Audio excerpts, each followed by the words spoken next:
Hello, and welcome to School to Homeschool. My name is Janae Daniels.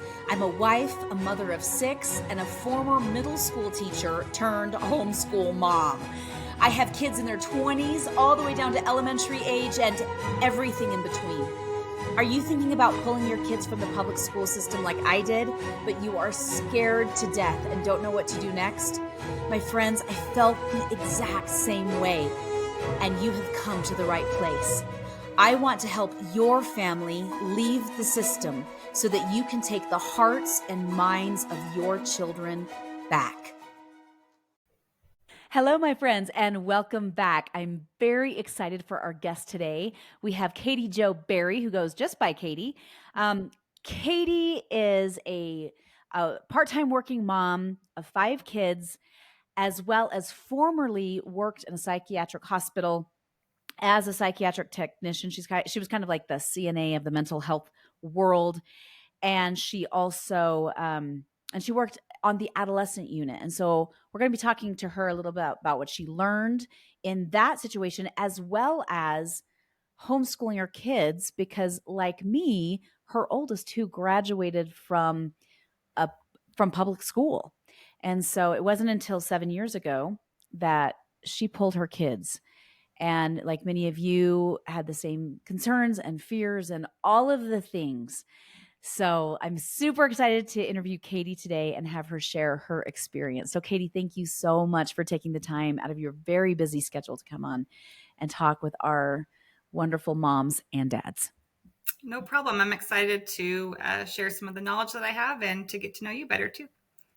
Thank you. Thank you. So let's start with your background. Let's talk about your background and your kids and your homeschooling journey. Like, what led you to where you are today? Because you didn't homeschool your oldest 2.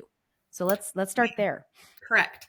So my 3rd child has a late summer birthday. And when he turned 5, I didn't feel like he was mature enough or ready to start kindergarten. So I redshirted him, which basically means held him back a year with the intention of sending him into kindergarten at age 6.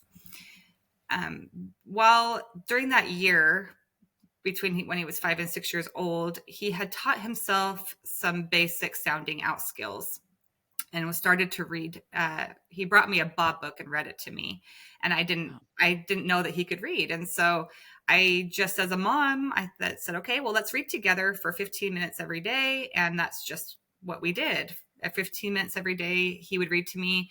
I taught him some basic CVC words and vowel teams and just things that I knew. And by the time he was 6 and entering school, he was reading at about a 2nd grade reading level. And he started school and things seemed like they were going well. He was bringing home lots of things that indicated to me that the school was really behind where he was at. So he was bringing home tracing sheets, pre-writing skills, things that you would see maybe in a preschool. And so in October, when they had parent-teacher conference, I met with the teacher and asked her to show me the syllabus or what the projection was for the year as far as what they were going to learn. And she told me they wouldn't even start learning alphabet until December.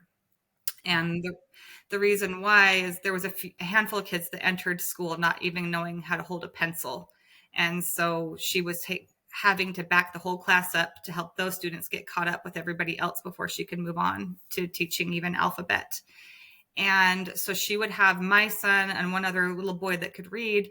They would sit in the corner and read to each other while she was doing the whole group instruction with the rest of the class.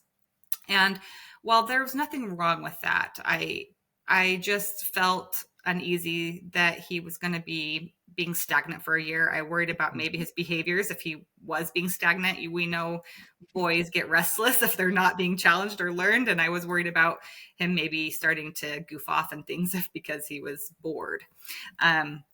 So I really was trying to figure out, okay, do I have the school test him to see if he can just move up into 1st grade?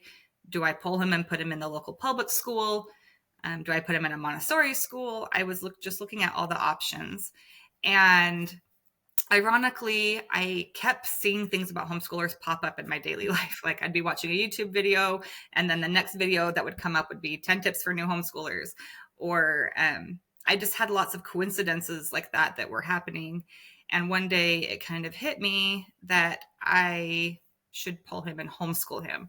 And I was terrified. I didn't know anybody that homeschooled. Nobody in my family had homeschooled. I'd never met anybody that homeschooled. I'd never even looked into it. Like that was never even in my mind as an option. And so I felt like it was inspired by God. And I decided that if this really was the path God was leading me down, I would do it. But I was so fearful that I couldn't move forward unless I knew that this was the path God was leading me towards. So I prayed and said, God, I feel like this is where you're leading me, but I'm so fearful. I can't take this step forward, and because I'm so fearful. So if this is really where you're leading me, I need you to remove my fear so that I can continue on this path. And the next morning I woke up and my fear was gone. And I took that as Wow. confirmation that this Yeah. is where God was leading me. And so I just jumped in, and that's what we started doing. And now here we are 7 years later and still homeschooling. And you've got some more with you in tow to homeschool. So let's talk about, because you have your 21-year-old and your 20-year-old, Mhm. and you said they went to a charter school and then a public high school, Yes, correct? correct. Yes. So what are they doing now? So my 21-year-old is in college. Mhm. She wants to be a physical therapy assistant. So she's in college right now. And then my 20-year-old is working full time, saving money for if she chooses to go to college or tech school or whatever. She's still trying to figure things out. So she's working full time and saving money for when she has it figured out. Yeah, which I love, because I feel like I was just talking to some moms last week, and one of the moms is like, "Oh, my son just wants to take, a year off and figure things out." But I said, "No, no, no, no, you have to be in school." And I thought to myself, "Why?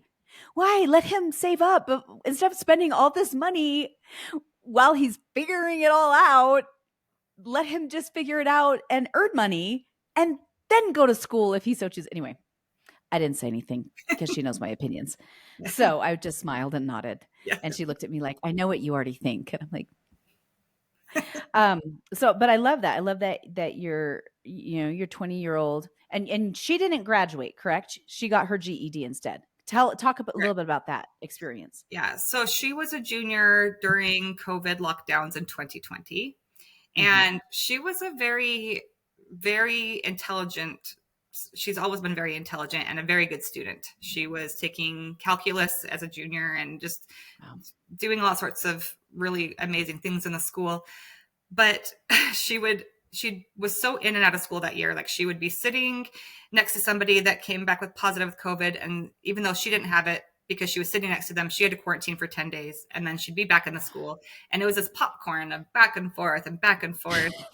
And she just decided that GED route was a better route for her rather than trying to manage that. She also really struggled with homework. She was one of those students that liked doing her work at school. And Yeah. when she was in and out so much, it was like she was having to do a lot more at home, and she really struggled there. And Mhm. so she decided to do her GED. And yeah, she didn't even have to take any classes. She just walked in and took her tests and got her GED and was done. So And look, and here she was able to find a job with a GED. yeah. We think like, if they don't have a diploma, then they're going to end up on the street starving to death, that they cannot figure it right. And it was just silly. But I think that's a prevailing mindset, is like, well, they'll never figure out their lives. But here she is, and she figured out, and she's still figuring it out and earning money in the meantime, which I think is beautiful. Mm-hmm. So let's talk about your first year of homeschooling and what that looked like for you, and as well as some of the fears that you had as you went into it, and just kind of started swimming So in the one, deep end. yeah. I have always been a very highly achieving person. Like I wanted my kids to be like doing really well in school and participating in all these sports. And, I was just one of those kind of type A, really high achievement type people. And so I was worried about if I was going to be able to give that to my kids when they started homeschooling, which is funny because I'm not that way now, but I was that way when I started. And I worried about the social thing. 4 out of 5 of my kids are extroverted and very love being social, and I worried about that. I worried about behaviors like, will my kids listen to me? Yeah. Will they actually do the schoolwork? And it really was just the unknown. I'm one of those people that really don't like change and really fear of like not knowing what's happening and what's going on. That year, I very much relied on seasoned homeschoolers. I found somebody on Facebook that homeschooled and said, please tell me what to do. And she added me to a homeschool Facebook group. And I literally said, like, just tell me what to do and I'll do it. I don't know what I'm doing. Somebody just give me a plan. Tell me how to do this. And that year, that's pretty much what I did, is I just kind of took the advice of other people and did what they told me to do and what was successful for them. And then I eased into being able to make those decisions on my own. Nice. Yeah. Did you have any problems? Did you need to deschool your 5-year-old at the time? Or was he like, whatever. Yeah. So he was 6. Oh, 6-year-old. So I didn't deschool. I didn't really know about that term at the time. He had been in Mhm. school only 3 months, and so we did not do any deschooling. Nice. Well, and I find for younger kids, it's especially ones that are brand new to school, they don't know what they don't know, Yeah. versus the older kids who are like, there's a process they have to go through because they've been so entrenched in it for so long that it's different for them, Yeah, versus the absolutely. little kids who are like, yay, like everything's exciting. How about yourself? Did you find that you needed to deschool or overcome any like brain blocks yourself? Oh, absolutely. I still think I'm still shedding. Like every year, Mhm. I shed more and more of what I feel like I'm supposed to do. I Yeah. don't know why I've held on to it so long. I don't know if it's because I'm very type A or because I was very high achieving before, but every year I shed more and more of the you have to do it this way, or they have to be checking the boxes, or they have to prove that they're learning. There's a lot of that I've had to work through on my own, um, to overcome kind of the public school mindset. I didn't realize how entrenched I was in it until probably 3 years into homeschooling. I was like, okay, I've relaxed a bit, but like it probably around the year 3 is when I really started to shift towards really starting to purposefully shed the public school mindset. So for listeners that may not understand, that they haven't pulled their kids or they've just pulled their kids, what are some of the things that you had to shed? What are some examples? Um, the big one was that children need to prove that they're learning. So, for example, public schools, all the testing and all the things involved with testing are to have the student prove that they've learned something. And what I've had to shift towards is that learning is more about the process than the product. And I wish I could tell you where I found this metaphor. I can't remember who originally gave this metaphor. It might have been Andrew Padua. I'm not sure. But he gave an example of a boy who wrote an essay, gave it to his grandfather, and grandfather said, okay, do it again. Like fix these mistakes. The student went back, fixed the mistakes, handed it back to the father or the grandfather, and the grandfather said, great, now fix it this way. And the student kept fixing this essay. And then when the student was done, the grandfather said, okay, go play, wad it up in the garbage and threw it away.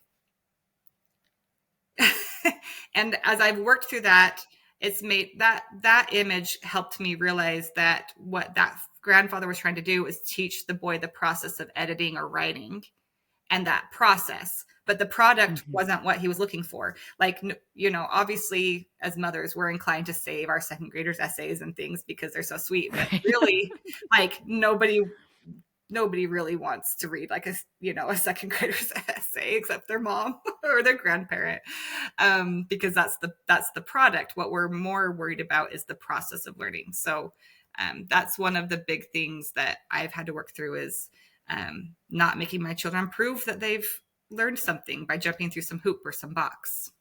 that Mhm. learning is a process. That's been one Well, of and the big things. Yeah. well, and I think it's interesting because when we do look at the public school system or any even the private school system, like the grade becomes the end all be all as opposed to the process. It's oh, but it wasn't supposed to be that way. It was supposed to be like a grade represented where they are in the process, and now it's just the end, and it doesn't tell us anything. Versus, as you mentioned, the grandfather going, "No, do it again. Now do it again. Now do it again," where the child's actually learning the process. I love that. I love that example. What are some of the other things that you had to shed? Oh, go ahead. Oh, I was going to say, the other thing was that even the grading system to me is a caste system, because you have Mhm. children who don't learn the traditional way that public schools teach. And those are the kids that are getting the C's and D's and things like that, because they might be highly intelligent, but they don't learn the way they're being taught. And it creates this caste system of the students that are doing A's and B's, or the first class citizens, and then you have these students who are the lower class citizens, and it creates a hierarchy in the school system that leads to the bullying and all sorts Mhm. of things. So to me, grades are like dangling a carrot and saying, how high can you jump? If you want an A, this is what you have to do, you know jump and do what I say to get this A.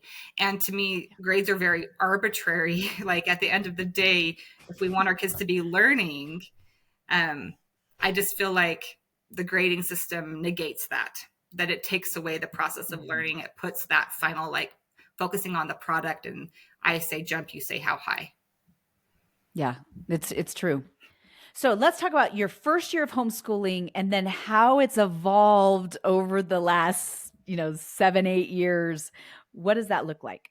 So the first year I was very curricula heavy. So I bought curricula for every subject. We did it as it was written, exactly as written, and very structured. Like, we did school every day from this time to this time. And I mean, I wasn't doing school for 5 or 6 hours or anything like that, but for our 2 hours a day while my baby was napping, that was our school time that we did every day. We did the curricula as written, very, very highly structured. Yeah.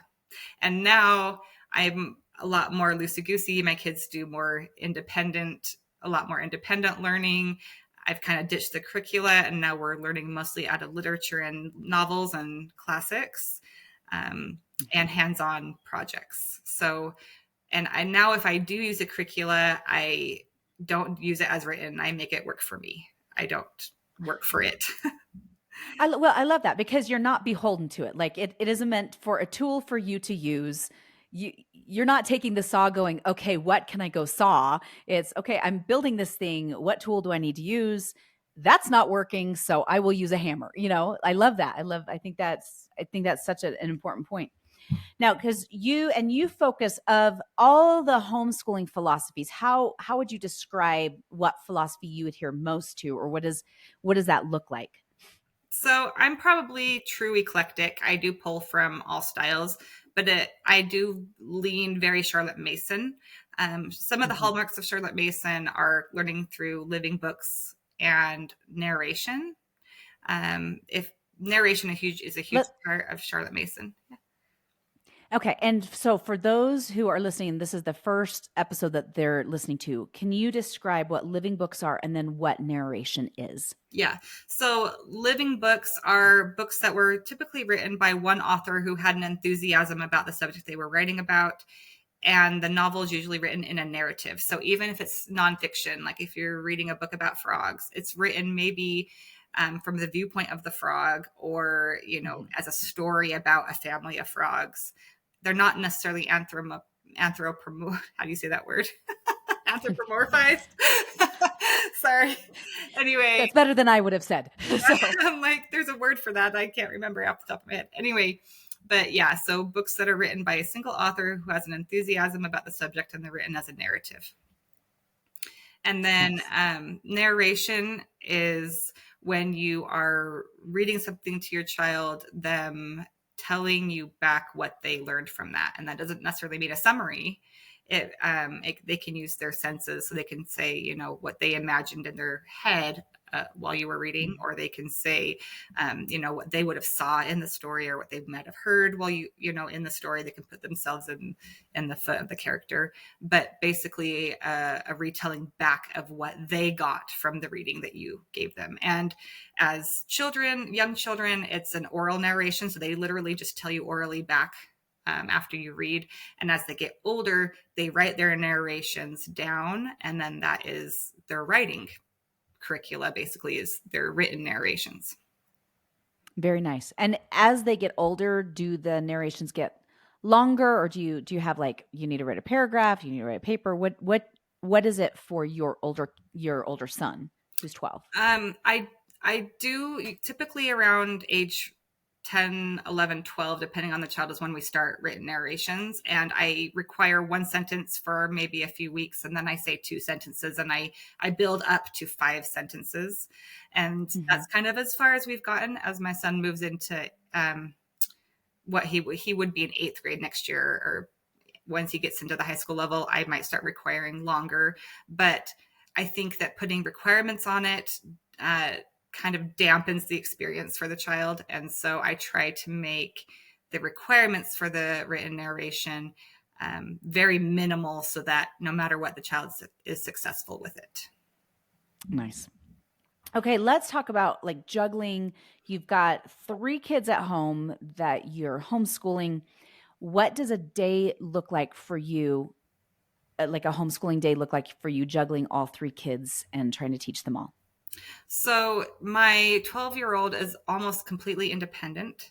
Mhm. And so he gets up and kind of starts on his stuff. He just knows what is he has to do every day, and he just gets started.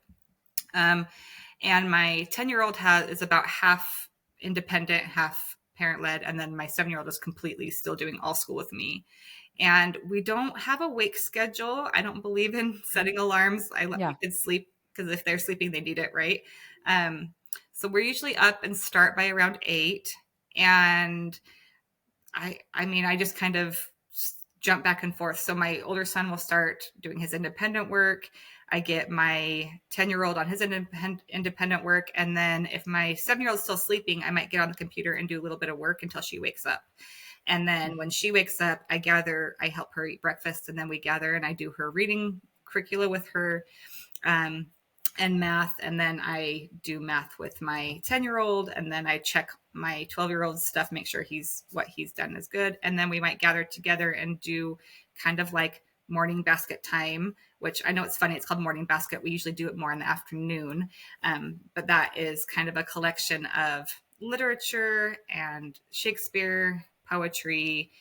um, I'm trying to think of composers, famous artists, things like that. And we just loop through and maybe do a half an hour of reading from our basket.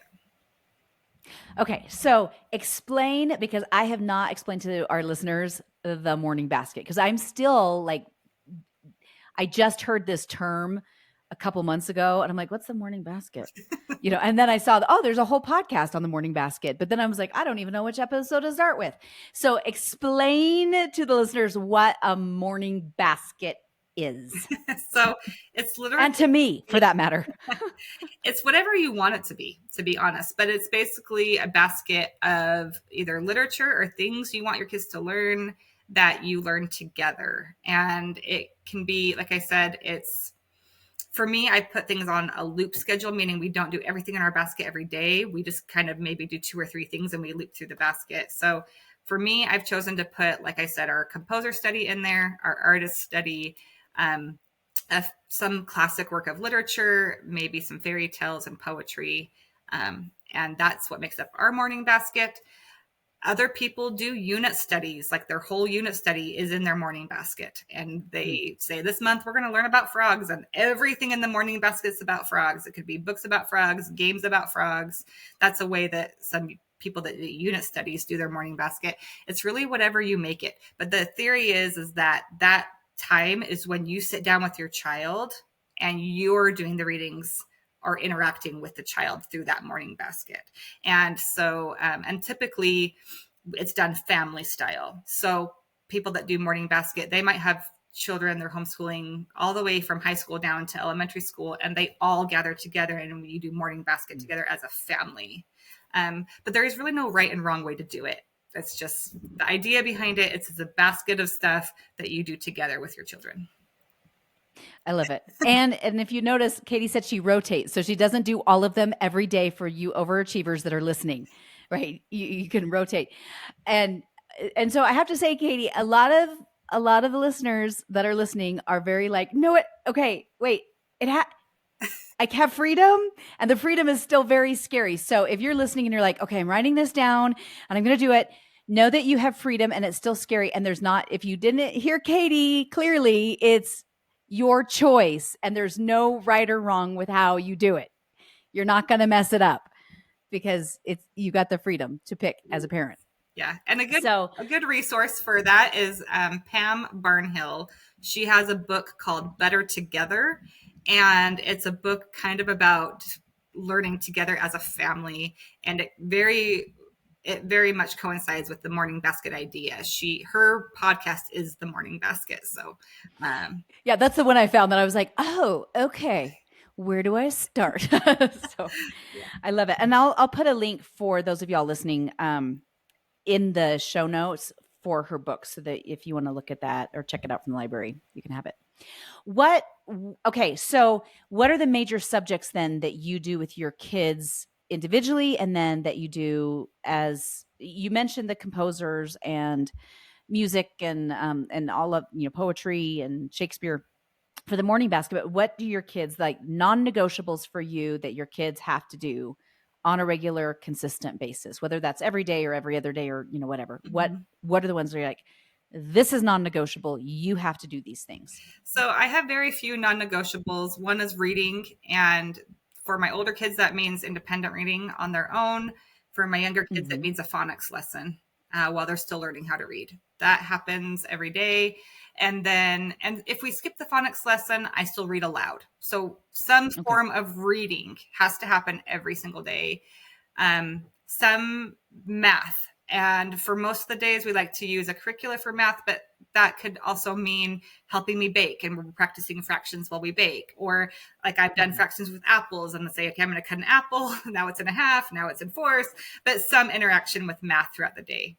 And then my older two are playing piano. So piano practice is required of them. So those are my non-negotiables, happen every day. Some form of reading, some form of math, and piano practice.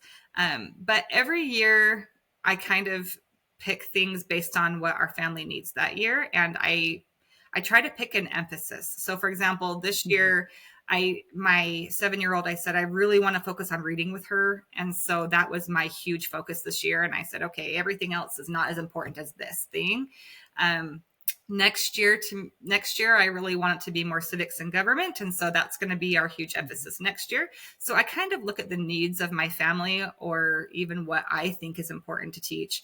And I put a huge emphasis on whatever that is. And so it's hard for me to say, like, I have this is what I do every year, because every year I switch what we do based on the needs of my family.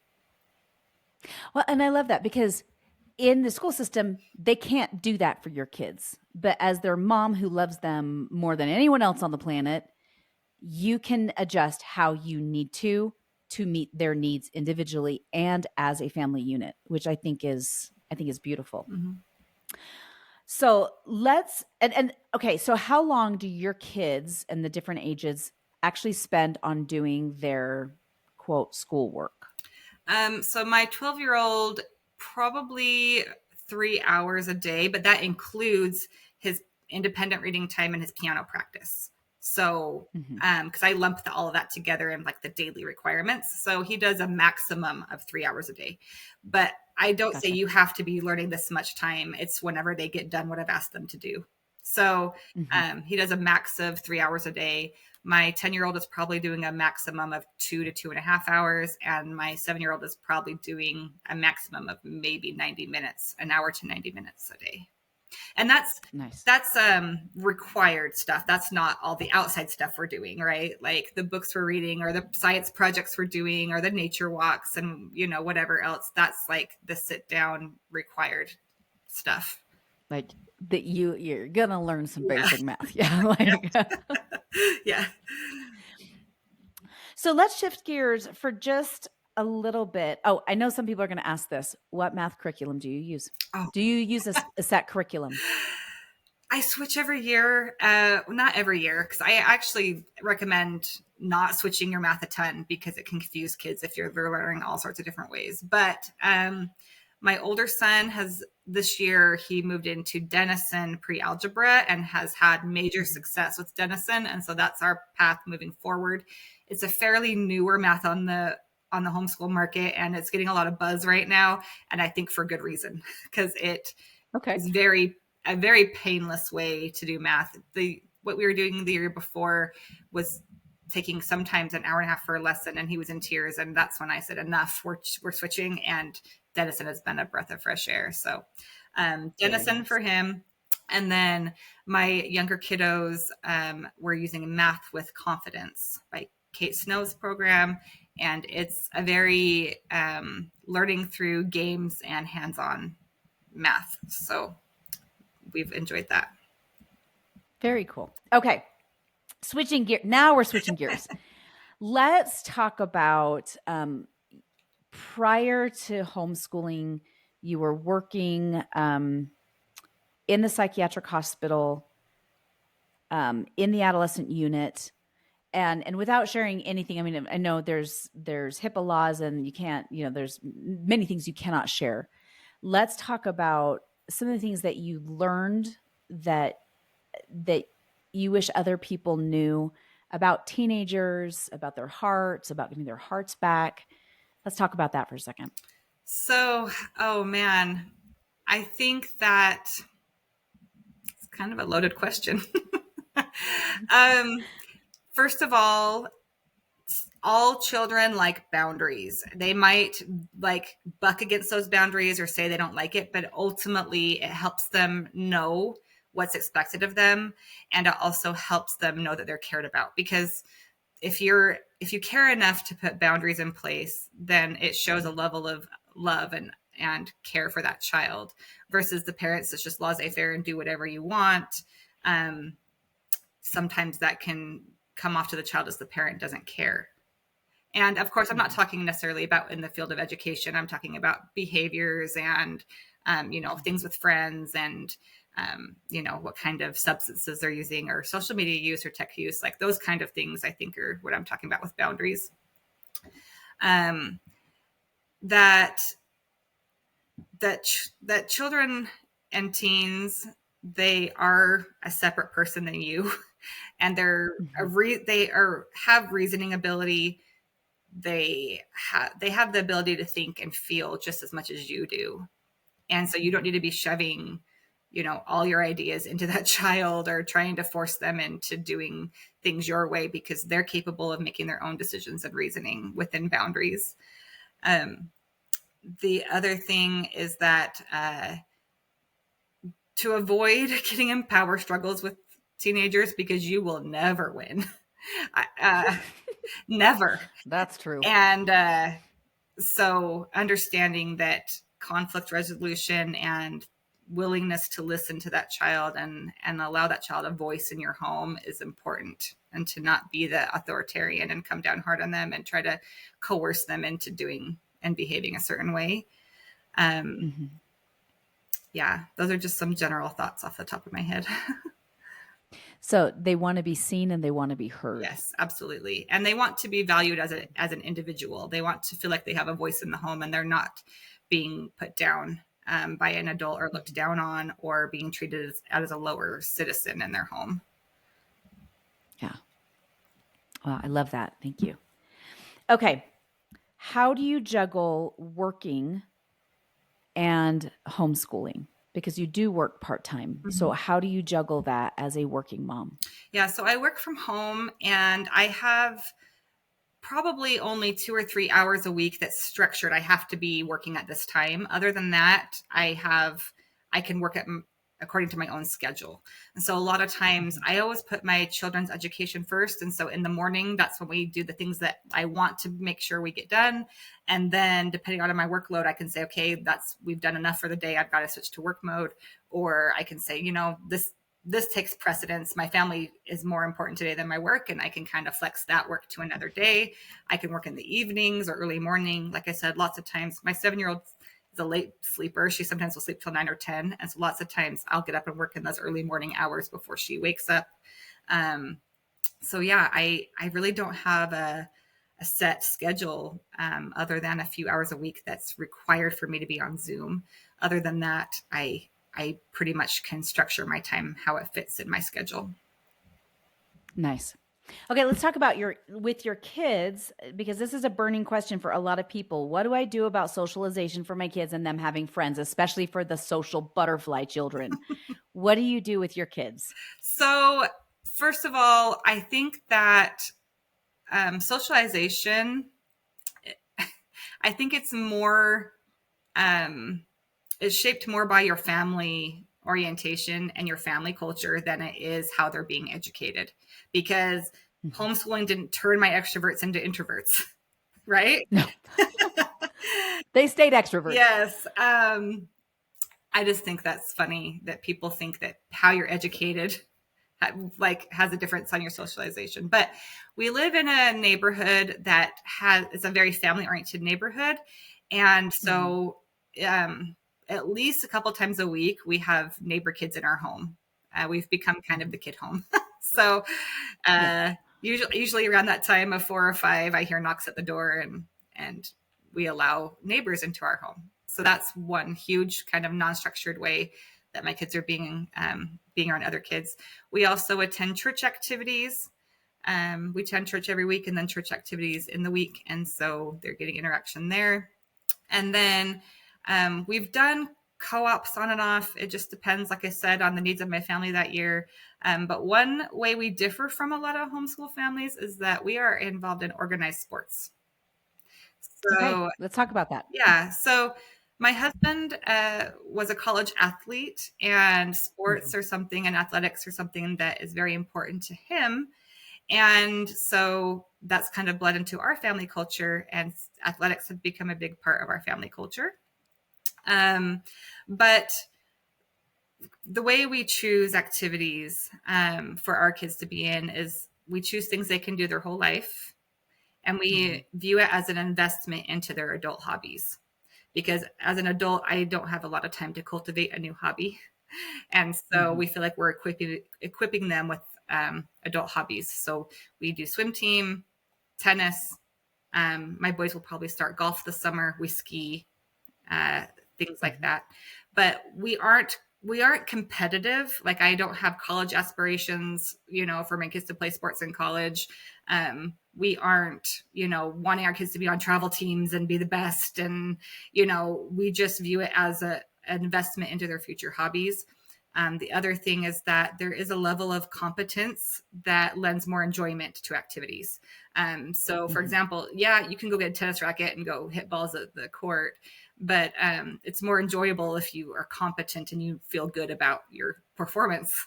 So that's kind of how we view athletics in our home, is that they're hobbies for enjoyment. They're not something that Mhm. shouldn't be highly stressful or competitive, but that they're hobbies. So Well, and I love that because as you mentioned, like every family has a different culture and this is super important for you and your husband, especially with his background in competitive sports and it's important to you and so you want to pass that to your kids, which is beautiful. mhm, And I love this notion of like this is something you can do the rest of your life. mhm. Not something that's gonna sorry, like you blew your knee out, you'll never be able to play football. Although some families might be like, no, my we are football, people, but you tailored it to the needs of your family. Mhm. which I think is beautiful. Yeah. And it's something that my husband, that's what he does for enjoyment. When he's not working, he's doing something athletic. And so it's nice that my kids are learning the things that he does because they can do it together. So like my husband can play tennis with my kids. My 12-year-old is playing almost at the same level my husband is at now. And so they can, like, they've done tennis matches together where they're competing as doubles against other players. And so it's something that they can do together as well. And so that is something that has been amazing, is to watch like my husband and my children be able to enjoy athletics together. Well, I love that. I talked to a family recently where they had two boys and they all golfed, and the mom that I was talking to, she said, well, I wanted it like you. She said, I wanted something that we could do long-term for the rest of our life. And we could do as a family. We can all go to the golf course together, and she's like, so we were willing to let go of the other sports and focus the money and the time on, this one so that we could have family time together. And then the boys, because she had two boys, ended up loving it. And now, they both play competitively older, they're in college. And so I think it's cool. I love that mentality of like, well, what can they do long-term and what are the needs of our family? So I love that. Okay. Last thoughts for all these moms and dads listening. Oh man. The biggest shock to me when I started homeschooling is that I didn't feel any different. I didn't feel like I became a teacher or anything. I just was mom doing what mom does. And so that was the biggest shock to me. I thought it would be so different that, when we started homeschooling, but really it just has become a lifestyle, and I'm just mom doing mom things with my kids. So that I think when you frame it in that way, it takes a lot of pressure off, I think, when you pull your kids. The other thing is that character and relationship is more important than any subject that you will ever teach your child. If they want to get into some college program and they have to learn trigonometry and calculus, they can learn it at that point. What's more important right now is that you have a good relationship with your child, and nothing is worth sacrificing that relationship. I love that. Katie, thank you so much for taking the time today to come and talk with us and share your insights and your wisdom. We appreciate it so much. Moms and dads, you heard her. You've got this. You can do it. Tailor it to fit the needs of your family. Do what works for you and your family. And if it has to change, if you need to change things, you can, as Katie illustrated how she shifted over time and every year reevaluates what they need. You've got this. Have a great week, and we'll talk to you next week. If you enjoyed this today, please like and subscribe. You could also join our private Facebook group at School to Homeschool, or sign up for our newsletter at www.schooltohomeschool. Have a great day.